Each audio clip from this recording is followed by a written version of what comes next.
If you've been on the internet lately, I'm sure you've heard of an indie horror game called Lethal Company. You get a group of around 4 friends, enter a dark facility, and really just kind of mess around as you all die. As long as Yeah, you I can jump the web. Yeah. Oh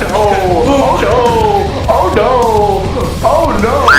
I was kind of on the fence about buying it when I first saw it, so I decided to take a look at the game catalog of the developer. When I saw what game they had made before, I knew that Lethal Company was going to be banger. The game I saw was It Steals.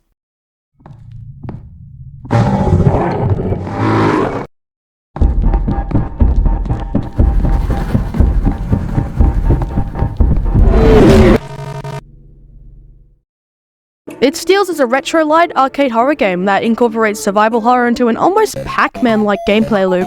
Yep, that's a genre now. Now, I've known about It Steals for a while now, but the popularity of Lethal Company made me want to shed some light on this absolute gem of a horror game that sadly got buried underneath another really good horror game by the same developer. It is honestly one of the scariest games I've ever played, which is why it's such a shame that it's not talked about much. It Steals has 5 main game modes, with each having their own mechanics and monsters. In this video, I'll only be discussing the 5 game modes and nothing else. Anyways, I'd like to get into this quickly because I have a lot to say.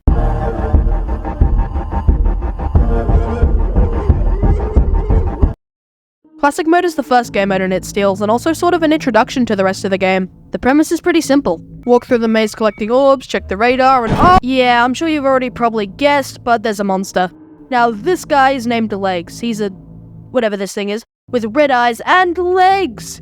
Who would have guessed? At a glance, these guys don't look inherently scary, but it doesn't really need it. Kind of the opposite, actually. The game is a psychological horror, which means it manages to stay scary, regardless of how many times you've played.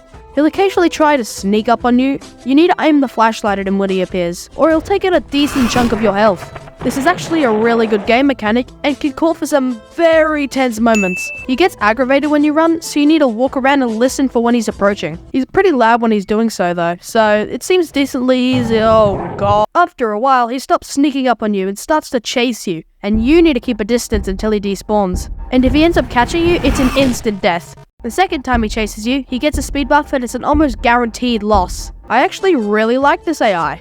Now you might think that that's where it ends, but it turns out that when you get close to beating it, the guy decides to do a little trolling. When you get to 3 orbs, his red eyes turn blue to look like the orbs, and he emits the sounds you hear when you get close to one. Not only that, but sometimes Microsoft Paint red eyes can appear on the walls to trick you into thinking he's everywhere. This guy is literally the world's biggest memer, and I love it. About my thoughts on it, Classic is a good introductory mode, but nothing about it really stands out on its own, with the other upcoming modes being far superior. While definitely not the scariest game mode, it definitely gets a pass. Overall, I give this mode 7 legs out of 10. Yes, that is a ranking system now.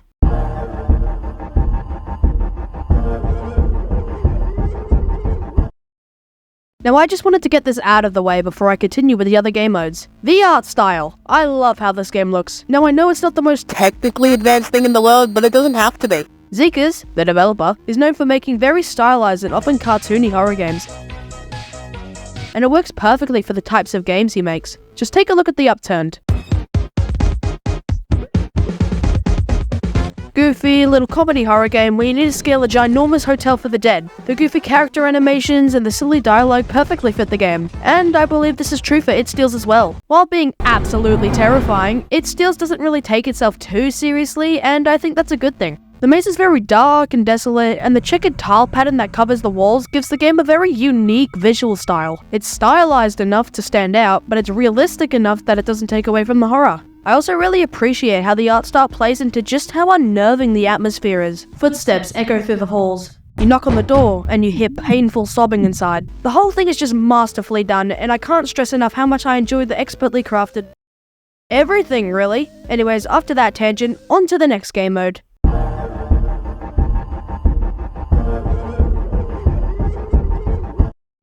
Shadow Mode is the second game mode present in It Steals, and the absolute scariest in my opinion. No joke, this game mode freaks me out every time I play it. Shadow Mode is fairly similar to Classic Mode, but with the few additions it has, it changes everything. Instead of an infinite battery flashlight, it's now been swapped with the camera. Now instead of just looking at him, you need to click to flash him away. A bit more difficult, but that doesn't sound that bad. until you realize that there's a battery meter. From this simple feature, I get super nervous every time I boot it up. This is absolutely terrifying, but also a genius game mechanic. If the camera had infinite battery, this game mode would be way less scary because you could just spam flash, but that's not the case. You need to time your flashes and only use it when you know that something's behind you, which can call for some very tense moments. And if you're reckless with it, watching the battery deplete to 0% is horrifying.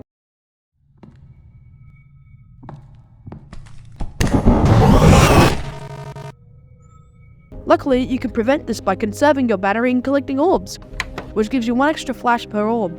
On its own, this game mode is scary, but there's one last part I purposely neglected to mention: the chases.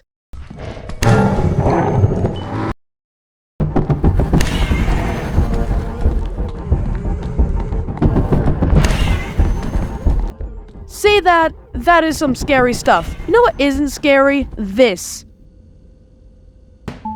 These chases are like the classic mode chases, but on steroids. If you actually manage to beat this game mode, you get a wonderful little slideshow filled with all the pictures you took of the monster. How quaint. This is easily the scariest part of the entire game in my opinion. The other modes I'm about to talk about are fun and have some fear factor, but nothing even comes close to this. Now I'm not gonna lie, it's not as fun as the other game modes, I will admit, but the excellent horror completely makes up for it. This is easily my favorite mode for a good scare, but not for entertainment. Overall, I'll give it an extremely solid 8 legs out of 10.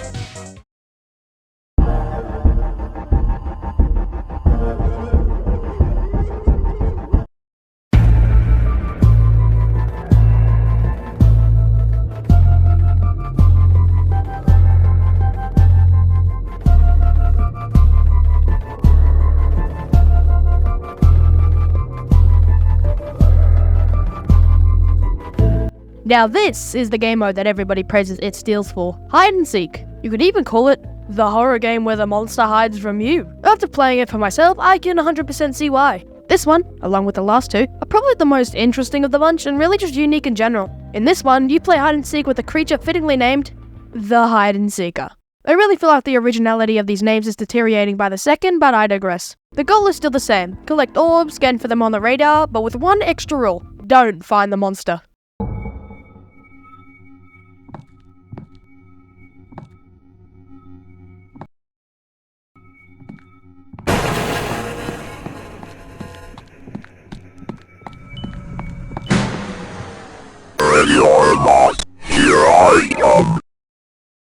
This is insanely cool. Hide and seek in horror media has always had the victim as the hider, but actually starting as the seeker is not only really unique, but a breath of fresh air as well. In this mode, your peripheral vision is very important. You need to keep your eyes near the floor and use the rest of your view to see if the monster is hiding, and to avoid getting close. He can move around the maze and hide in spots where he knows you need to go, like right next to an orb. Now this may sound unfair, but there's actually a trick for something like this. If you just back up and move far away enough, he'll spawn somewhere else and you're free to grab the orb. Just make sure to check that he actually left.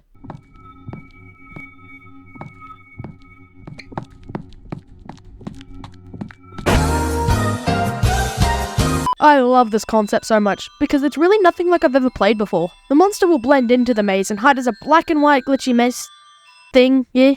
If you get close enough and look at him, he will jump out from the floor and exclaim that he's now it. After that, he starts counting down and you have 5 seconds to hide. You need to run like your life depends on it, which it kinda does. Turn off your flashlight, hide behind a prop, and pray that you don't get found. When you're the seeker, it's anxious knowing that he could be raiding around any corner, sure, but honestly not too unnerving. This, though, is on a whole nother level. You can't even run after he starts seeking because he'll hear you almost instantly. If you hide in a room and he manages to walk through an exit without spotting you, you still aren't safe. He loops back around a lot of the time, and if you stay in one spot for too long, he's very likely to find you. This is already horrifying on its own, but you haven't even seen the end of it. If you end up getting seen, he'll shriek and start stomping towards you, knocking down the walls and passages and trying to catch you. I can only describe this section as pure terror, and that's still probably not doing it justice. If you're watching up to this point and want to get the game, please do. It's worth every cent, and I promise that you will not be disappointed. You might be thinking that you can just be careful and win without a single chase.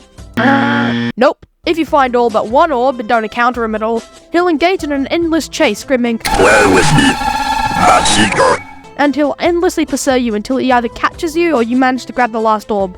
This game mode is often the one I find myself replaying the most, trying to outsmart the monster and complete it as fast as possible. Being both terrifying and fun, I'm gonna have to give this one a very well-deserved 10 wings out of 10. Booyah!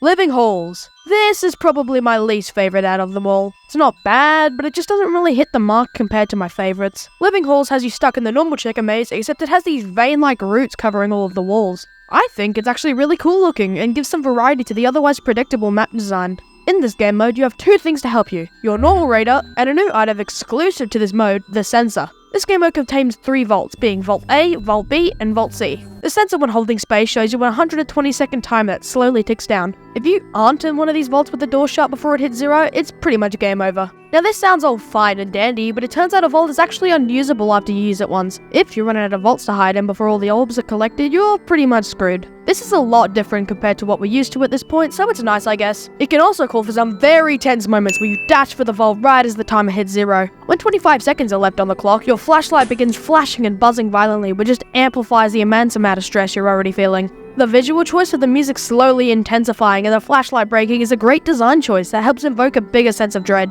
This on its own is already a cool concept, but where's the monster? Good question. These are monsters that blend into the walls, named, well, monsters. I honestly don't care anymore, bro. What are these names? They're these big chunky blocks that have the wall texture and big old spider limbs at the bottom. They blend in very well to the environment, and if you get too close, they begin to chase you in a swarm until they lose you. This is where the second use for the sensor comes in. It makes a beeping noise whenever you're facing a monster. The faster the beeping, the closer it is.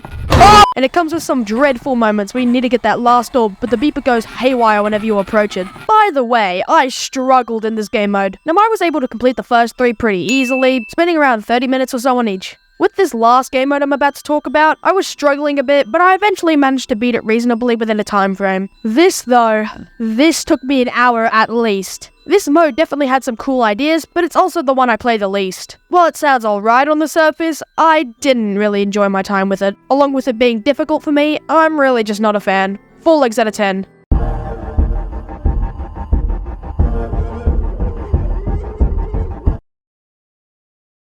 The Phantom is the final game mode I'll be talking about today, and it also happens to be the most unique. When you load into the Phantom, you'll have 2 tools at your disposal, but they'll be important later. The gimmick with this game mode is that you can't see the monster.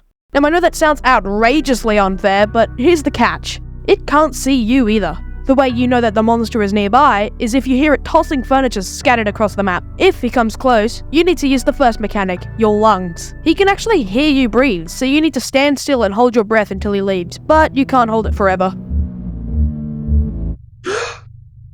This mechanic is really cool, and I'm surprised that more horror games haven't utilized a mechanic similar to this. You also need to time your breath so you have enough air to hold it while it passes by. Anyways, if you manage to actually get spotted, then it'll make it a monstrous shriek and start barreling towards you. This chase goes on forever until you win or use the second tool, the devices. The devices are short little hologram bubbles that basically act as a safe zone for chasers. If you get chased and you manage to lead the monster into your active device, it'll run off and you'll get another chance to beat the minigame undetected. This is a great idea because it forces you to get familiar with your surroundings. You need to memorize where you place the devices so you can run back if needed. It creates a very good contrast between actually finding the orbs and remembering the path you've taken. Layer that on top of constantly checking and listening for the Phantom, and you've got an extremely solid gameplay loop on your hands. On the topic of the orbs, in the last 2 game modes, the amount of orbs you need to collect doubles itself to around 20-ish. This greatly increases the difficulty, but it makes beating this mode just that much more rewarding. When you get to the last 3 orbs, the Phantom starts freaking out and violently shoving objects flying across the room. This game mode is one of my favorites, and it's probably my second favorite to play. 9 legs out of 10. Now on to the ending. Yeah, this game actually has an ending. When you finally manage to beat it, this short segment plays. You walk down a corridor with the text of the screen flashing that you shouldn't stop and turn around. You find an exit door, but the sign falls off and it turns out that it's fake. When you progress further down the hall, the Phantom enrages and starts chasing you down the long hallway. The blinding light of the exit is shown at the edge, and you push through many obstacles trying to reach the exit. But when you finally make it, you only find a dead end with a smiley face. You turn around, and the Phantom kills you, ending the game. There is no escape. And that was It Steals. What an absolutely phenomenal game. It manages to perfectly encapsulate what a horror game should be, and many horror games today don't nearly reach that level of pure quality. If this video should teach you anything, it's to go check out this game, please! It's only $7 Australian, but it's absolutely worth the price. And don't worry about this video spoiling the game, because that does not affect how scary this game is. I highly recommend you go get this game on Steam. Little reminder, I wouldn't even bought Lethal Company if it weren't for this game, so it's definitely worth the play. Anyways, I hope you guys enjoyed my first ever commentary style video. It's very strange seeing as I haven't uploaded a main video in over 2 years, but I hope I can upload some high quality reviews and devlogs for you guys. Thanks for watching. God, this was a bad idea. Oh god.